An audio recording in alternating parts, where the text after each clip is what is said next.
97% শিক্ষা প্রতিষ্ঠানে আগামীকালকে তালা জ্বলবে ইনশাল্লাহ। কালকে দেখার হবে না।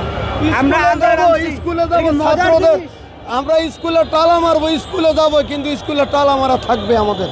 সারা বাংলাদেশে আমরা চাই আগামী দিন থেকে সারা দেশের শিক্ষা প্রতিষ্ঠান তালা জ্বলবে।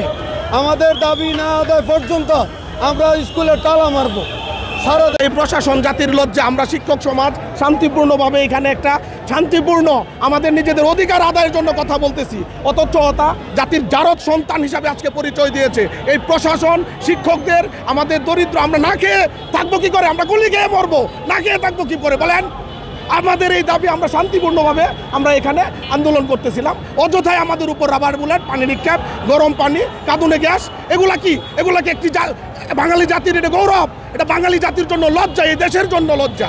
এই প্রশাসন, এই ডক্টর মোহাম্মদ ইউনূসের প্রশাসন আমাদের জাতির জন্য লজ্জা। আজকে আমরা রাজপথে আসছি, তাহলে কেন আমাদের শিক্ষক, এই শিক্ষক সমাজকে কেন গ্রেপ্তার করে আপনার নিন্দনীয় কাজে জড়িত হবেন?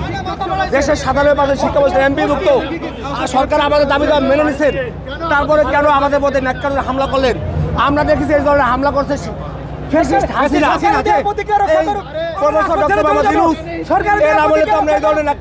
হামলার আশা করি নাই।